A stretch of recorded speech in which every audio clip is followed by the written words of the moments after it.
Hello, everyone, and welcome back to another episode of Chronicles from the Cushion. My name is Sheldon Wickwar here. Tanner Schmidt, the track announcer's over there. Hi, Sheldon. How are you? Good. How are you? I'm here.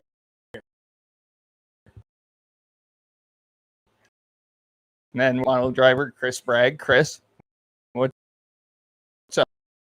up? Here in the great state of Kansas, avoiding Dorothy and rainstorms. Yeah. And let the driver talk about how they got started in racing or, their career. You can just kind of start talking and we'll just throw questions as we feel like it. Well, I don't know if we got that much time because I'm older than dinosaurs anymore, but I started racing sports like three-wheelers and four-wheelers back when I was like 13, 14 years old. I grew up in Kearney, Nebraska. I raced around there and raced motocross stuff. Ran that kind of stuff at Cam over in Hastings for a while. And then as time went on, we moved to Texas. When I graduated high school in Texas, and that's when I started racing cars.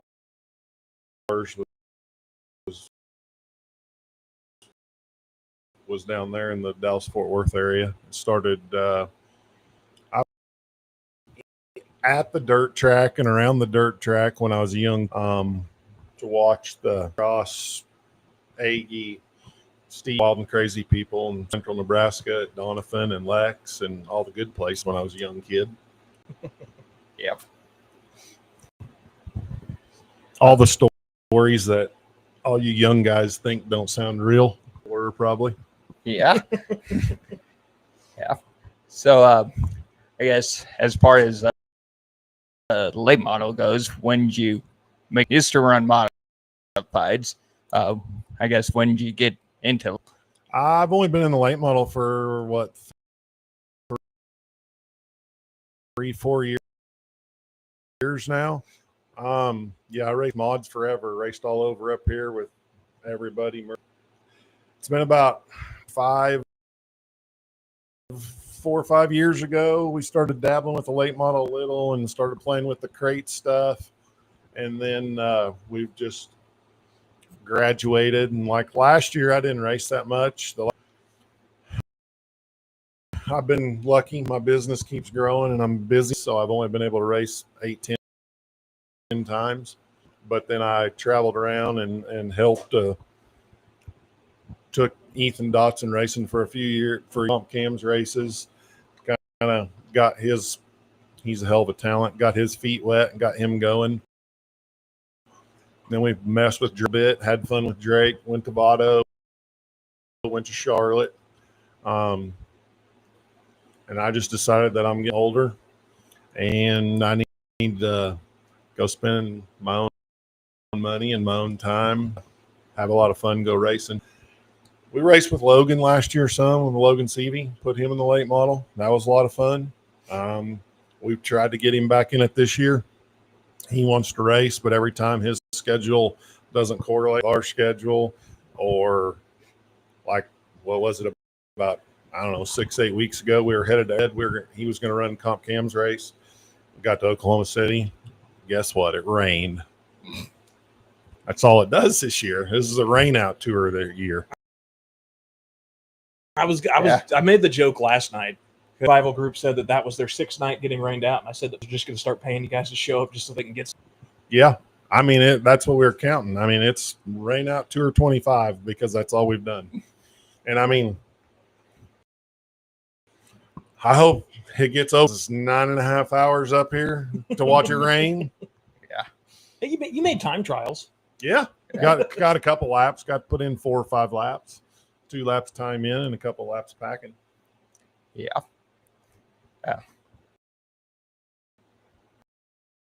That's cool that you mentioned CV. Was your late model deal or that you were involved with that, but looking up and Lloyd, he's a really stand-up guy, and you got to be involved with him a bit. I guess, what was I going to ask? I had a question, and now I can't think. Some time here. Locally, we've seen a bunch of typical modified guys, a couple stock car guys jump from their weekly division into the late models, and it seems like it's gotten more popular out here in at least the Sour State. I don't really know about anywhere else in the racing community, but why has late models seemed to start to thrive here, or at least become more relevant for drivers to run? I think, well, I mean, they are a lot of fun, but in the ultimate scheme of things, in a fendered car, they're the ultimate fendered car. I mean, the level of engineer, I mean, on dirt, level of engineering, that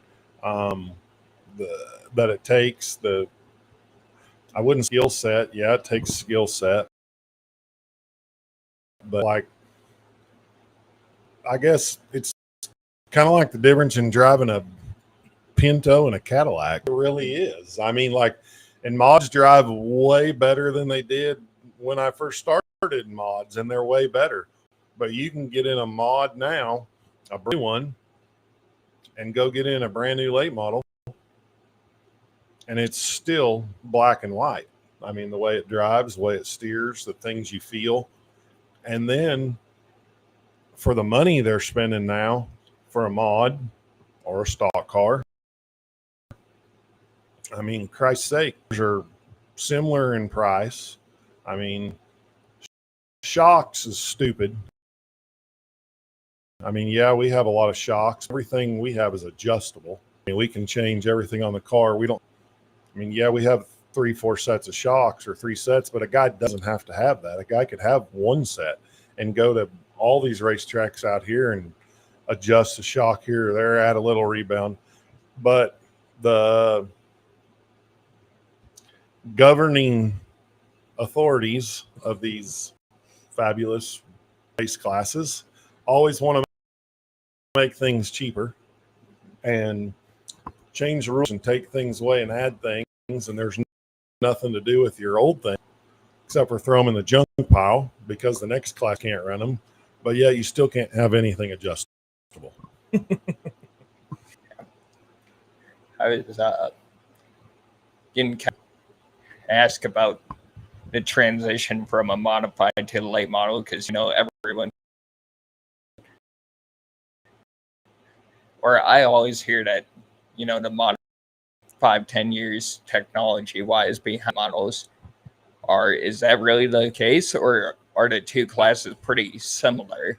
I think they're a lot closer than that. I think it's just the difference in what you can do and can't do. I mean, there's a lot of late model technology that is in a modified, or guys trying things that late trying to do. It does soft spring, stiff spring, different shock, trying this, bump stops and shocks. I mean, all the good stuff, but I think there's just limited because of parts. So that's where it stopped. The stock, I mean, a mod and the stock stub. I mean, the difference in what you can do. The rear end, the tail of them cars, they're all damn near alike. Oh, we have a question, but before we get to that one, I don't know where he's going to go with this one, though. Yeah, true. So, but before we get to that one, I threw this at Jeremy Hewish last year, and it was kind of a fun question. But have any superstitions on race day, or are you pretty nonchalant, or is there anything that Chris will not do on race day? I will not eat chicken, period. There is not anybody allowed in my hauler that works for anywhere that is allowed to eat chicken. And I've always stuck to it. And there's been about, it's probably been 10 years ago, stop on the way down to South Texas, going to race. I'm going to race a mod. A good friend of Abby was with me. My son Tyler and everybody was with me. Dean, we stop at Chili's. Dean's wife orders. Well, she's more ornery than me. She tells me straight where to go, and she's eating her chicken. She does. I didn't make 2 laps that night and got run into a damn earth mover tire. It looked like Bo Duke jumper tire, and that was the end of the night. That was the last time anybody, but no, I don't do it, period. I see guys do it. They don't have no problems, but I don't know. It's been my deal. I've never had good luck doing it, so I won't do it. So Monty's Baconator was fine. Yeah. I'm not in trouble. Yeah. And you ain't around me.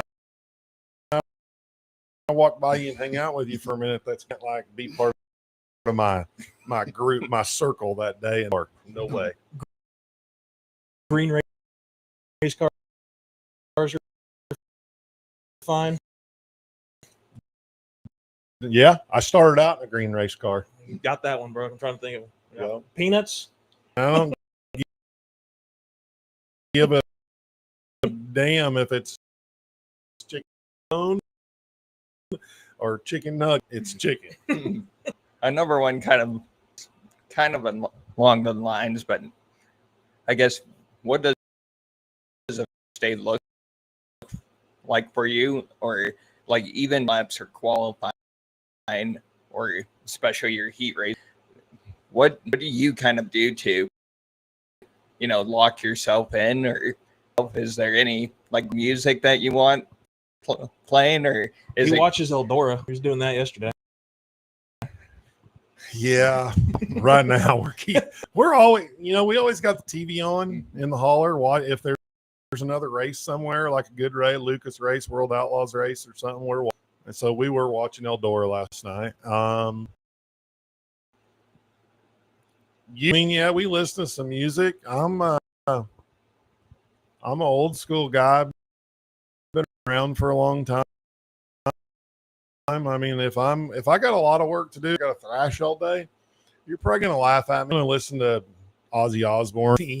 I mean, I'm gonna sit over there in my own little world and work on my stuff. If it's a normal day, not really. I get too wound up in it. I mean, every now and then you still get. I guess with the late model, the biggest thing is maybe I've only done it a few years. I wouldn't say worried. Maybe it is. I check everything. I probably ask my guys 4 times if we check this, check that, look at this, look at that. Not in a worry wart fashion, but just making sure that we cross all of our T's and dot all of our I's. Yeah. We were talking a little bit before Sheldon got his computer issues fixed, and you mentioned that tracks like here, tracks like Colby last night, the 3/8, air kind of starts to get into play. How track? Obviously, your bigger tracks, I'm assuming it's going to be more aero, but how much does aerodynamics affect the car out there in a 30 lap feature? Obviously, clean air is way better. The car always acts different. You can, it's on the nose, and it causes the car to. When you're in clean air out front by yourself, it's way different. I wouldn't say like, oh, wow, but you can tell. Mainly the speed of the car. You can see it on the watch. When you're racing through traffic around here, and this place is just about big enough that it starts to, if you run in there and slide across somebody and miss their nose, slide across their nose, and you can definitely feel the front end of the car kind of pick up, set sideways. It'll pick up and go right, like sucks the air off the nose. It's wide, and and it'll move the car. It's a difference.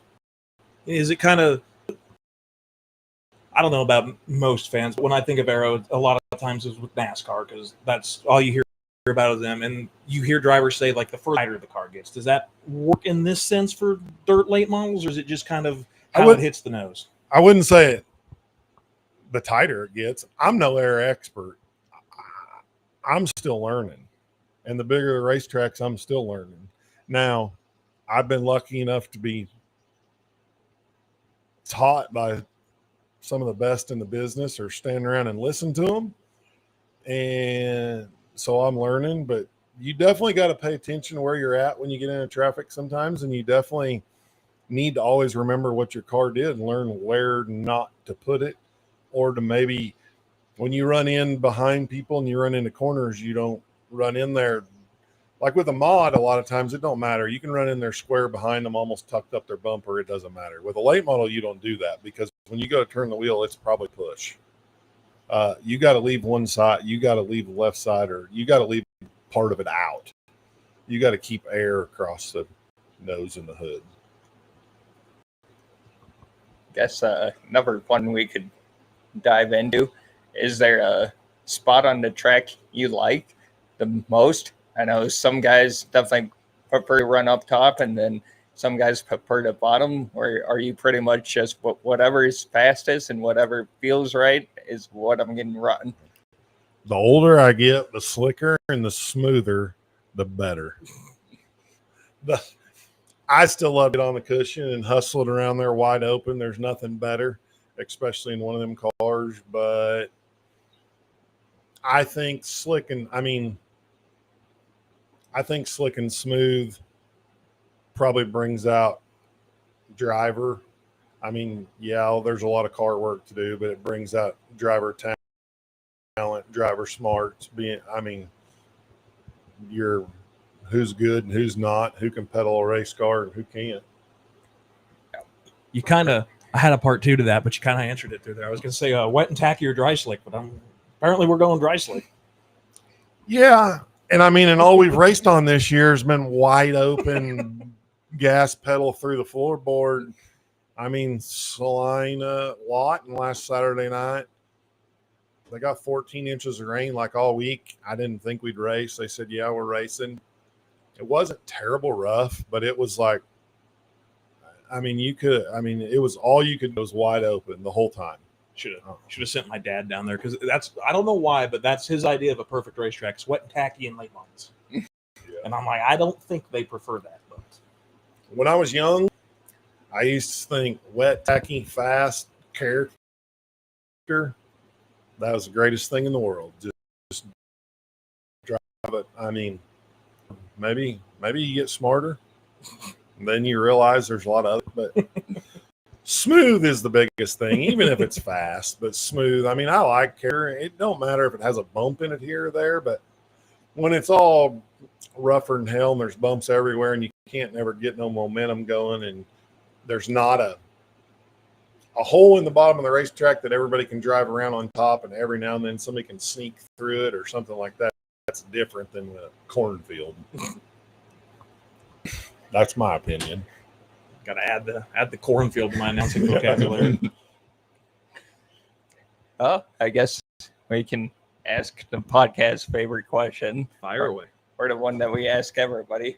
But Chris, if we were to tell you that you had unlimited funds, unlimited resources, you could put any car on any track, where would you like to race? What's like a bucket list car and track that you'd love to tackle someday? I don't know. I'm not a sprint car guy. I don't give a damn about pushing flips. The podcast answer is Supers at Eldora. That's everybody's go-to. And I'm going to go to Eldora. I've been to Eldora. I was blessed, very lucky because of my youngest son, that I've been to Eldora. And when JD and Tyler and the whole crew won the million, we were there. So that was like probably that's probably the coolest experience ever. I've been to Super Nationals. I've made the A main. I've run fifth. I've won a couple hundred races in my lifetime, some big ones, some small ones. The energy at Eldora is freaking unbelievably awesome. The energy at the million, and being able to walk up there and stand there with those guys, and congratulate everybody and be there amongst it, and know that my kid took part in that and did that. That was That was awesome. I'm sure it was. But I mean, race car wise, I don't know. I'm happy with my late model. Super late model is 900 horsepower is a hell of a lot of fun. Yeah. I mean, well, it don't matter. I mean, I've been to like riding drives like at Texas Motor Speedway and stuff a long time ago. Used to go out there and help them when Star did that school, and you could go out there. Well, they always wanted somebody to come out there and help push cars off because people burn the clutches up and stuff. And then you'd get drive time after the races were over and get to make laps for free and stuff. But they were all governed. But still, you just kind of run around there flat-footed at 140. And to be honest with you, it got really boring. I mean, so I don't know that would be. So NASCAR on Bristol Dirt didn't excite you either then? No, Bristol Dirt. I didn't race that. I went out there. That was not. I went to the very, very first Bristol. See, this is talking UMP and the sprint car. The first time went to Bristol Dirt and bore all the XR stuff when we had to go to Bulls Gap to qualify like the week before, and because they didn't take everybody, they only took a field. And then when they knocked centers out all the wheels and had trouble, that was what, 20 years ago, the very first time they did it. So the second time they did it, I automatically knew I wasn't doing it. It was a waste of time. I mean, racers are the smartest people in the world, and they are definitely the dumbest. They will not see. And I think over the next,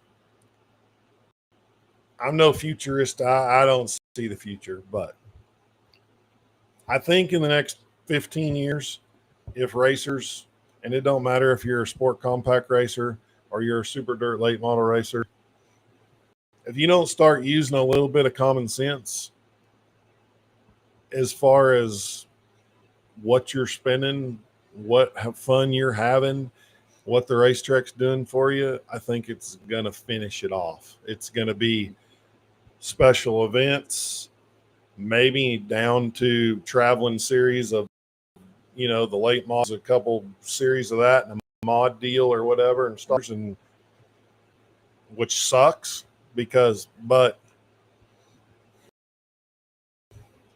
there's not any really rhyme or reason to it. And everybody's favorite end game is, oh, well, we got to make money too. Goes back to the racer, in my opinion, spending money because he has this addiction to go fast on the dirt track. I mean, you'd be better off. I'll probably get in trouble for saying this. If you have a drug addiction, you can get help. You can go to rehab. You can go anywhere. There is no dirt track racing rehab. Yeah. There's no way to fix it. You one of two things. You find somebody to give you some money, or one day you run out of money completely and you quit. Yep. And that sucks too. It's fun to see the old people at the dirt track and guys. I mean, one of the main reasons that I'm running is I love it. And part of the reason was when I looked at the schedule, I've been up here a few times the last couple of years, but I used to be in Kansas all the time. I used to come in 2-3 weeks every summer and race all the fair races and run around and stay at Murray's house. I mean, me and Dave been friends for 25 years, and go fishing, whatever, go hunting, but come up here and go race and stay and run all these places and all these fair races. And when I saw that, I knew I could come back and see everybody and hang out with all my friends. I don't know. That was a big reason I came up here to do it all, just to hang out and see everybody. I enjoy that. I have more friends racing, probably anything. I mean, I've lived in Texas for over 30 years. But I got friends down there that I don't know, your racing friends are different. And when you spend your whole life, I wouldn't say I've spent my whole life on the road, but kind of. I mean, I'm traveling around and running all over the country since '95. So that's what you do. Hell, you sit at home, you get bored fast. I know, and no, that's kind of why I jumped into covering the sport. You know, I started back in 21, and you know, obviously 20, and you're just sitting at home. And I mean, one of the first things back was Knoxville. They brought the World of Outlaws back, you know, without fans, and you know, I just spent one whole summer just watching World of Outlaws. And then I was like, well, you know what? Instead of sitting at home, I could be at our local tracks and get involved with the tracks out here. But yeah, I think that's, you know, you kind of touched on the different schedules, and, you know, not trying to say anybody's doing the correct thing out here or one track's better.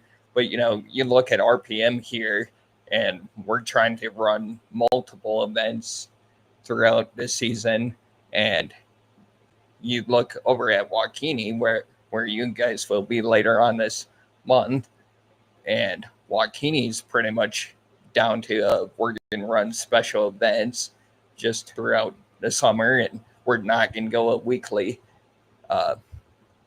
weekly racing program. And you know, I think everybody's just trying to find a way to get those fans out of their houses and just back to the track. And I think racing less or special events, alternating classes, and doing all those things is way better for the sport. Yeah. I don't ever want to be a racetrack promoter, but all racetrack promoters, all for some reason, a few of them that get along, I don't know, want to fight with each other.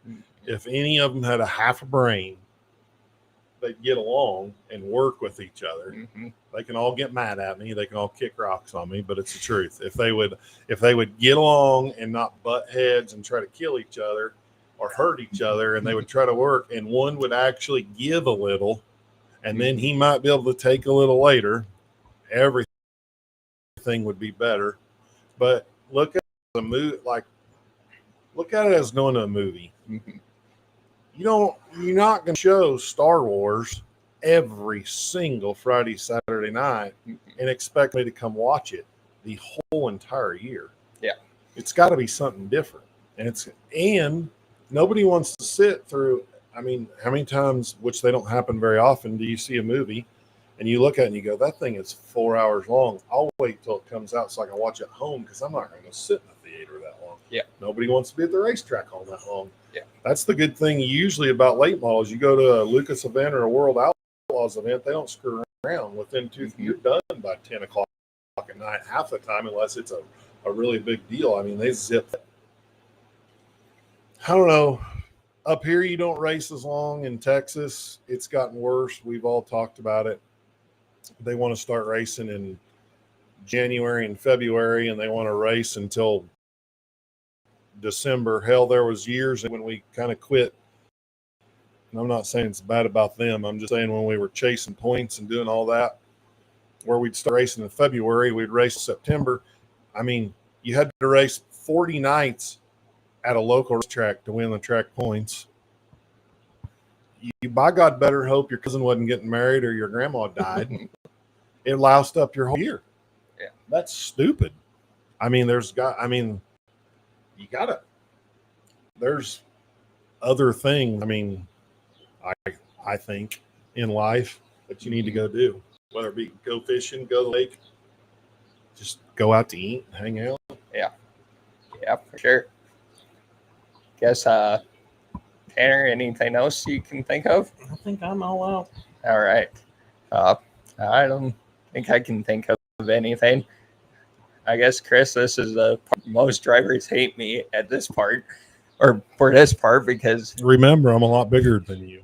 Yeah. Well, all I want to do is end things with you thanking whoever you want, and that usually turns into, well, I don't have my race card to look at my sponsors, but No. but who do you want to shout or thank? Obviously, we appreciate you taking your time. You know, I, you definitely didn't have to come up here, so we appreciate you spending some time with us. But who do you want to thank, shout out, or?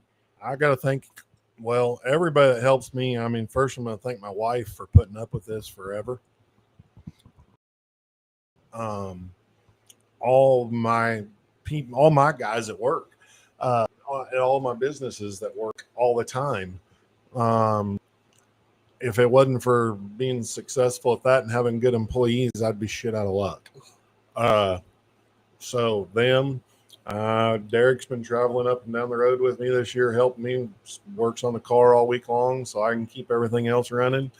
I mean, my Cliff's Goodyear business, my hunting lodge, Finish Line Outdoors. I get a lot of help from my son Tyler over the phone usually because he travels up and down the road every day. Longhorn always does us right, helps us out. Bilstein Shocks, those guys have taken care of us. That's probably the majority of everybody. I mean, talked to Glenn at Clements a lot with engines. There's nobody better in this whole wide world. Anybody wants education, they need to talk to Glenn in 10 minutes. If you don't learn something from Glenn, he's probably the most informational man in the world that I've ever met in racing. He is awesome to talk to. There's just the list goes on. There's people that do things for you all the time. I mean, I got guys come over and help me put a wrap on the car. You know, I mean, people stop by and stuff like that all the time. I mean, lots of friends come by out here. Every time I come up here, I hope it's true. We haven't been beat yet. One last fall, Schoenberger shows up, helps me. He shows up at Salina and helps me. So he thinks he's crew chief of the year this year. So he was there last night. He's coming back tonight. We'll have to see. Yeah. No, I appreciate everything everybody does. Yeah, for sure. I guess real quick, if there's anybody watching on Facebook, or I think it's supposed to be on TikTok, but on any of the streaming platforms, or anyone who might listen, and racetrack, and they liking from you and everything, is there any Chris Bragg merchandise down at the trailer? Is there t-shirts or anything? We got new ones coming. They didn't make it yet. We'll have them by the time we get to Waukene for sure, all the new stuff. There is some old stuff in the trailer. I actually